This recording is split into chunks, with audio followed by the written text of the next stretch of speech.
I am Julio Romo, and this is the 247 podcast. I am delighted to be chatting today with Nic Newman, the lead author for the Reuters Institute for the Study of Journalism 2020 Digital News Report. This is the 90th of the report, which in the last few years has gone global and captures the impact of digital and social on the business of media and journalism, not just here in the UK, but in North and South America and Asia Pacific. Nic, thanks very much for joining me on Zoom for a quick chat, a quick conversation about the latest digital news report from the Reuters Institute. I thought this was its 10th year, but you rightly corrected me. This is the 9th year of the report. Nic, you're the lead author of said report, and obviously someone with 30 years experience in the news and media profession. Thanks for the time. Maybe you can start by just sharing with us a bit about the last 9 years that you've been with the Institute. Yeah, I mean, I think we had the germ of an idea that there was a gap in the market for properly independent comparative research and data. So individual countries had great data, companies had great data, but actually over time to be able to sort of compare and really see how, for example, mobile or social media have changed things in an evidence-based way comparatively. That was the prize, that was the idea, and we've gone from 5 countries in 2012 to 40 countries this year, and we're en route to covering half of the world's population. That's the aim. Within a couple of years, we'll get half the world's population. So it's been an exciting journey. But every year, the thing is, it gets more, the expectation gets higher. You know, when it's a small report with 5 countries, that's kind of one thing. But the sort of the media industry and boardrooms kind of, they ask you a week before, what's going to be the findings? You know, can we have early sight of it? And so that kind of increases the pressure of it. Yeah. I mean, obviously, kind of 9-10 years ago, digital and social was very different to what digital and social are today. Back then, if you had a crystal ball and seeing how and the impact that it's had on media, but equally on journalism, what would you have said to yourself when you've seen where we are today? As you know, I try and do sort of predictions. I think some things are kind of obvious. You know, you can see the long-term trends in the data. So I think, you know, the growing importance of mobile, we knew that mobile was going to become more important. We knew desktop was going to get less important. What we didn't know was what are the implications of that on business models. I think what we didn't see was the rise of misinformation, actually, and the incredibly disruptive, and that's just been fascinating actually when you look longitudinally and you see in a number of countries how trust in news has gone down, has halved actually in many countries in 5 years. And that's not just to do with misinformation, but that's one of the things, along with growing sort of polarization and partisanship in our countries, in various countries, which is really really rocking democracy to its core around the world actually. So I think some of the core technical changes, you knew that, you know, fewer people are going to buy print newspapers, right? You know that mobiles can be more important, but I think some of these other effects, which haven't necessarily come from media, but from society itself, to do with, the rise of populist politicians, increased polarization, these things are really playing out now in a big way. I mean, do you think that this is one of the bigger challenges that not just society, well, not just the media industry, but society has to face up to? Yeah, I think it's, as you know, I was kind of around at the beginning of digital and it was quite slow, really. I mean, the first thing was just people putting stuff out on the internet.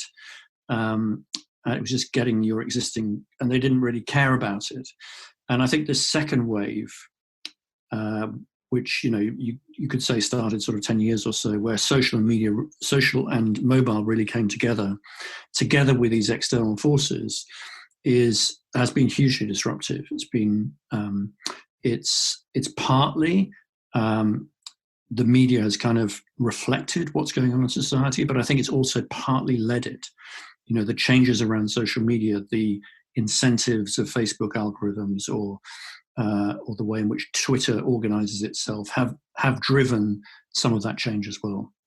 Now, obviously, you mentioned Facebook there. Facebook 10 years ago was a very different beast to what it is now.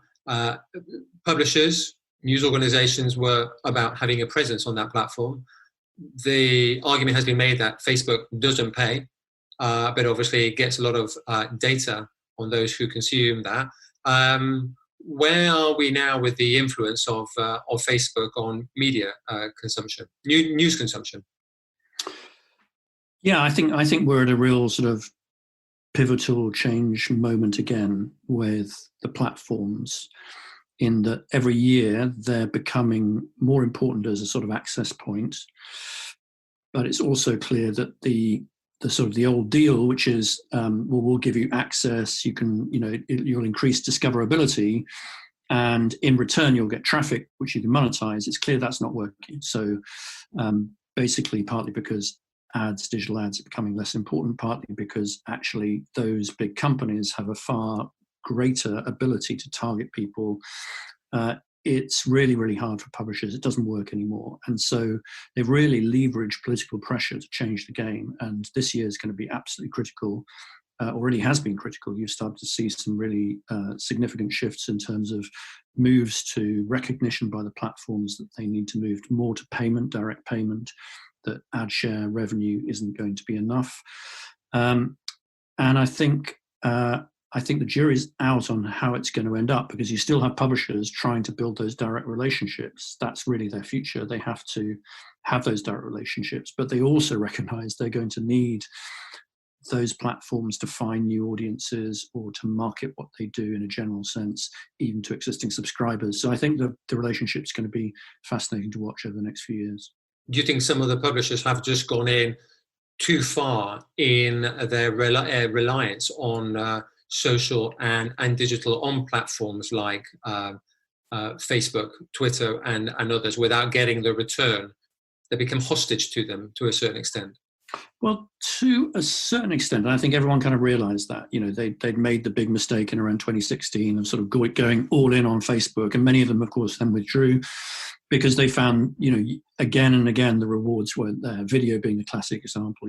Facebook promised the earth, promised, monetization. It never came. So essentially, the publishers were helping Facebook build their business. And we've seen the same, many, many times over. And I think publishers now are much more focused on their own strategy, building their own, certainly the premium publishers, building their own direct relationships. And I think that's the right strategy, but you can't ignore the platforms, particularly for younger generations, because that is still, the convenience in many cases really trumps the direct relationship for many of the younger users. Are there any differences, from an international and cultural, and even a market perspective? Would the same apply for publishers in the UK, Europe, against those in North America, against those potentially in Asia? Are publishers taking different directions between their own cultures in those markets? It is very different, actually. And that's a really good question, because I think, people think that what happens in America or the UK is going to happen exactly the same all over the world. And it's very different. We did a model last year in the Digital News Report where we asked people what their preferences were. So do you prefer to go directly, when you're starting a news journey, do you prefer to go directly to a news app or website? Do you prefer to go via social media, via search, via email, via mobile notifications? And we saw enormous differences. So in Scandinavia, 64% say they prefer to go directly to the brand. So the power of those platforms is much less.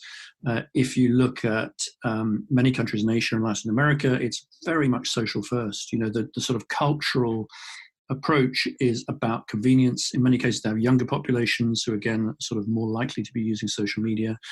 And then in a few Asian countries, particularly Korea, Taiwan, and Japan, actually it's not Facebook, it's aggregators like Yahoo or Naver or Daum who really, that's the gateway that everyone finds their news through. And so it's much, much harder in those countries for publishers to build those direct relationships because they've already lost them.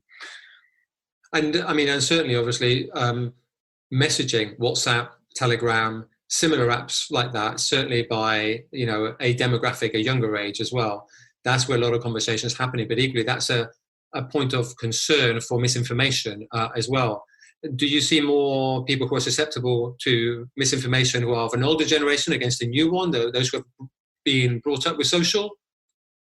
I think the young old thing is interesting.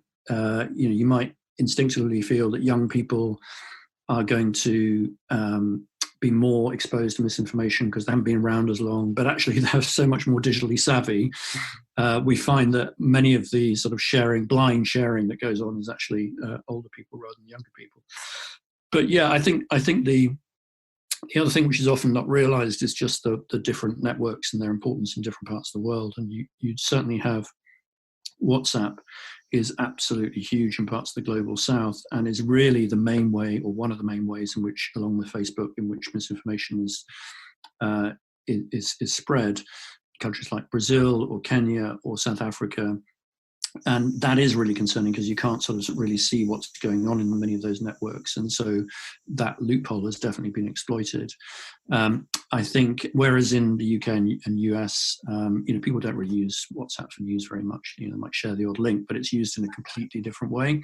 And then in parts of Asia, as you know, it may be other applications like Line or WeChat or Telegram or Signal. And in places like Hong Kong, you've got the pro-democracy groups using the closed messaging apps to keep themselves safe. So it's a very different use case. What do you think is going to be the importance of messaging with regards to news organizations getting their news stories out to younger people? I think it's going to be tricky. It all depends on what the attitude of the messaging application is. I mean, WhatsApp have been very clear that they don't want, to offer these branded spaces, and indeed they've closed down many of those opportunities to distribute news through WhatsApp, and that's partly because they don't want, anybody, whether it's a political party or an activist or whatever, to be spreading misinformation within those networks.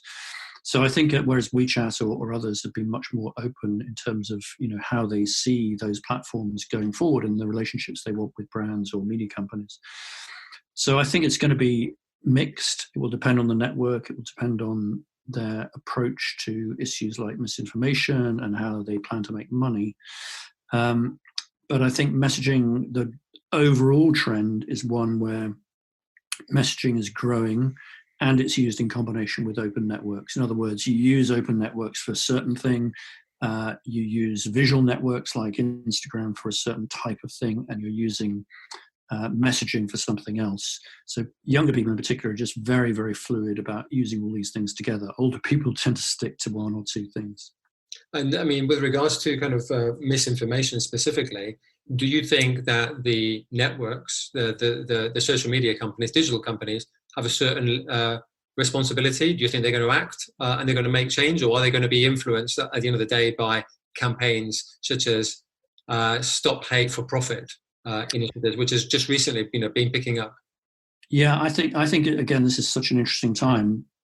Whether it's because of coronavirus or other things, but you are starting to see that generational shift, aren't you? You're starting to see that change. Things almost have been stuck for, we've been going around these circular arguments about, well, misinformation's a problem, you need to take more responsibility, and then Facebook do a few little things, but they're sticking to that view as, we're not the arbiters of truth. Freedom of expression is more important than or is the most important thing. And then we're really, really seeing some shifts. And the reason we're seeing shifts is because there is a new generation coming up who say that's not good enough.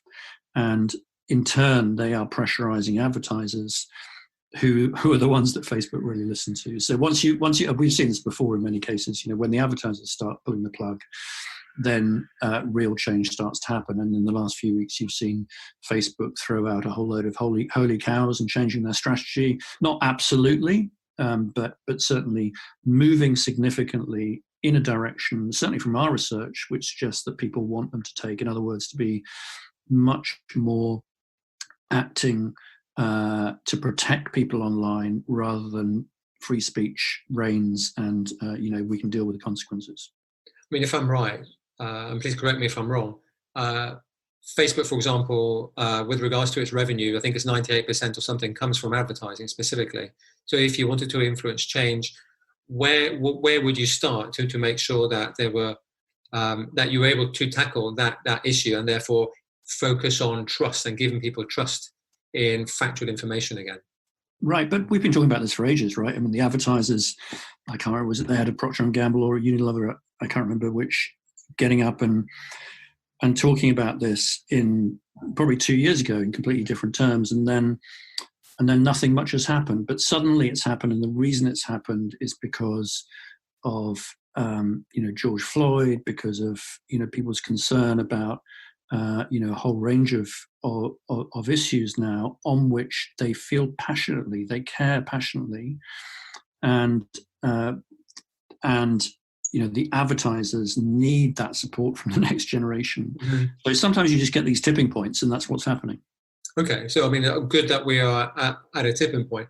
I mean, with regards to more that kind of what the communication industry can learn from the report, are there a number of things that you would highlight with regards to how the media and news industry have changed?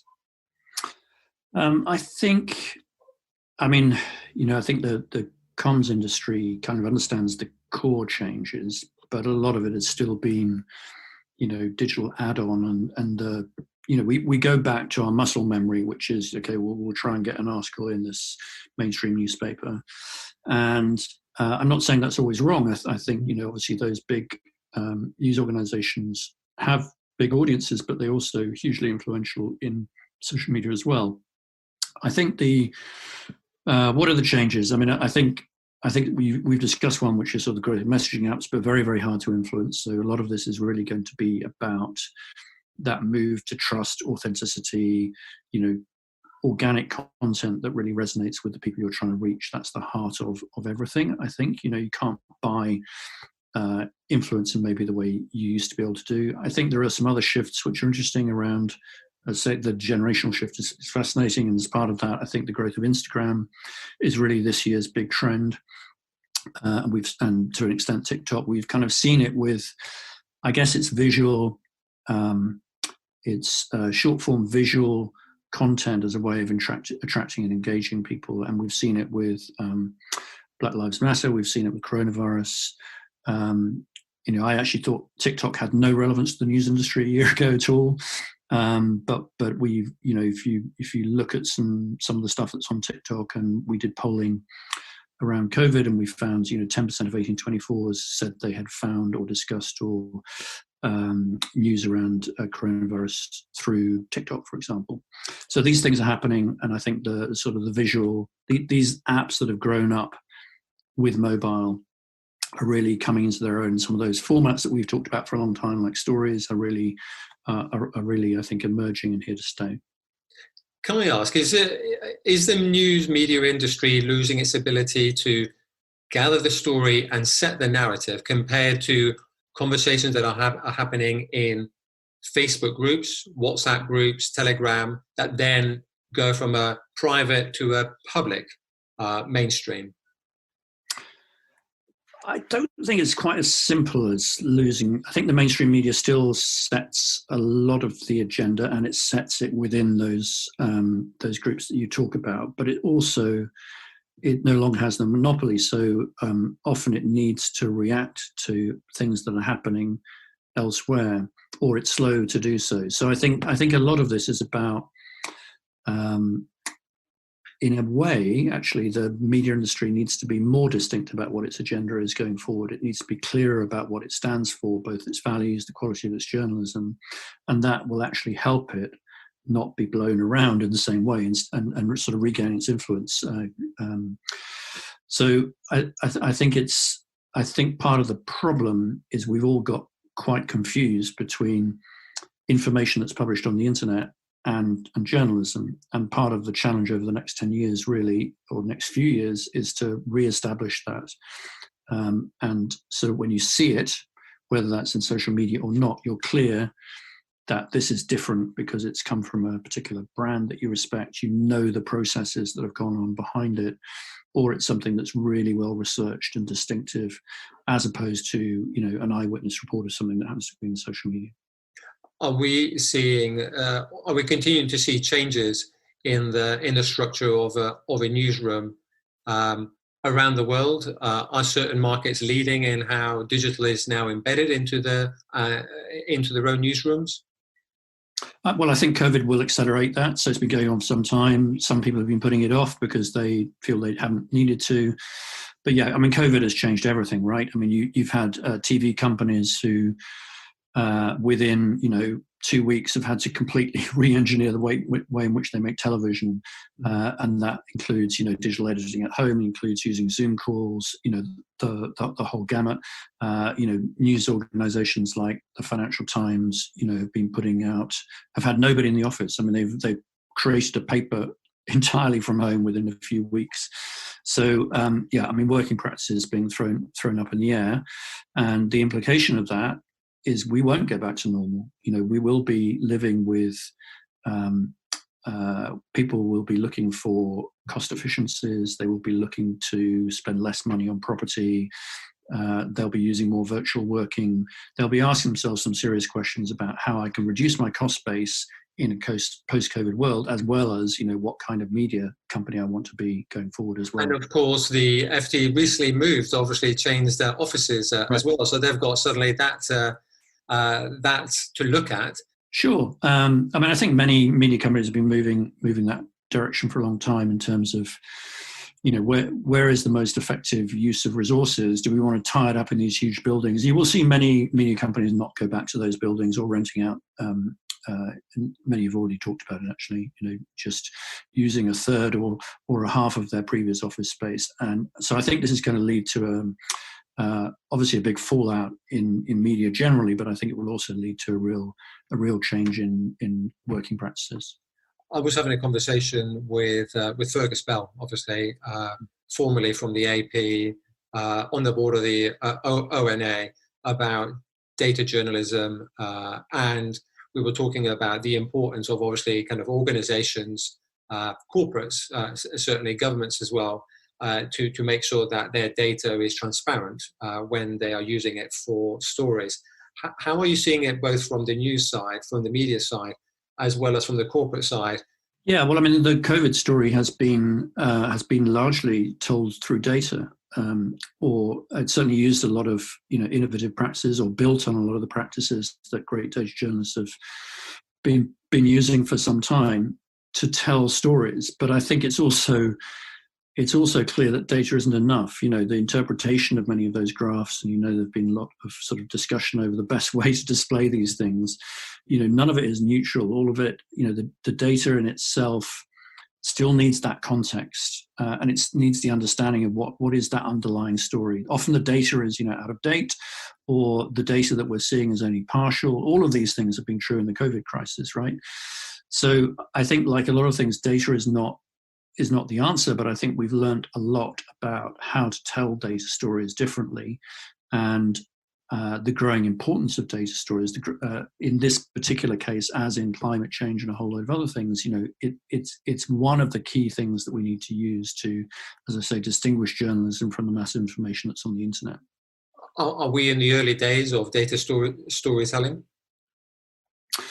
No, I'd say we're in the middle stages. I mean, we do a lot of data storytelling in the digital news report. We have a lot of data, and you are constantly thinking about what is the most effective way to tell that story. How can I take this data point and this data point and juxtapose it so that it's telling a dramatic story? But then you also need to be balanced in the way you do that as well. So I think it's like a lot of journalism. You have to. You have to be authentic about the data. You have to be led by the data, rather than just looking for something that looks dramatic or a curve that goes like that. So data storytelling is complex, like many other forms of journalism, and it's only one of the tools, but I think an increasingly important tool.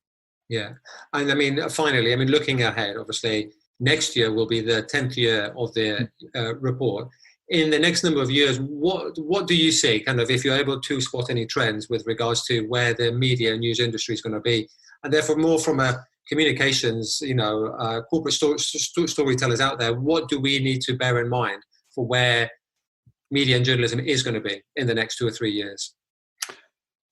Well, I think I think it's going to be in quite a different place within 5 years because of COVID. So essentially, many media companies felt that they had kind of 10 years to get their business in order to make that sort of digital transition, to reduce the dependence on print or on advertising towards a more diversified revenue stream. And they're now realizing maybe they've got 6 months, if anything. So we're going to see many media companies closing down, retrenching. We're going to see a lot of print going out of business, focus on the weekends. So, there will obviously be some print. We're going to see, consolidation, job cuts. And we're going to see some positive things as well. We're going to see some new companies emerging, as there always are when you get an inflection point like this, because there's going to be new opportunities, new habits that people can build on. And I think, if looking back, we've been in this position where we haven't really understood that the internet and digital was so transformative. And so we've just been carrying on with that model of trying to do mass media. In the future, media is going to be, there'll be a few mass media companies still trying to provide something for everybody, and they'll have the scale to make it work. But we're also going to have a lot more niche media, a lot more media that is just providing something of specific value to a specific group of people. And so it's the stuff in the middle that is going to really struggle. Local news is going to go through a dreadful time in many countries as well. And so I think in 5 years' time, the media industry is going to look very different, and there'll be some gaps which probably going to have to be filled by government or other foundations to support some of the democratic elements of journalism as well. And obviously, as you say, in the next kind of 2 to 5 years, 3 to 5 years, just kind of throwing something out there, are we going to start seeing people wanting to make up their own news platform themselves? The return of aggregators, perhaps. I think we'll see change on the platform side as well. There'll be a lot of innovation. I think on the platform side, the thing to watch would probably be obviously audio platforms and video platforms, I think. So, it's been a few big ones, and to some extent the big ones will dominate.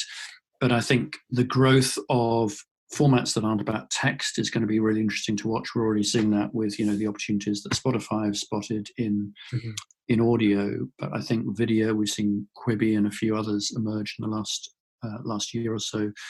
Video news platforms, I think we'll see more of that as well. Well, Nic, look, we could talk for hours. I always read your report, and I have for the last 9 years, and your trends documents as well. Thanks very much once again. And look, we'll chat certainly before the 10th edition, which I'm looking forward to. But certainly maybe if there's a recap before then. Thanks again. Thanks. Great to talk to you as well.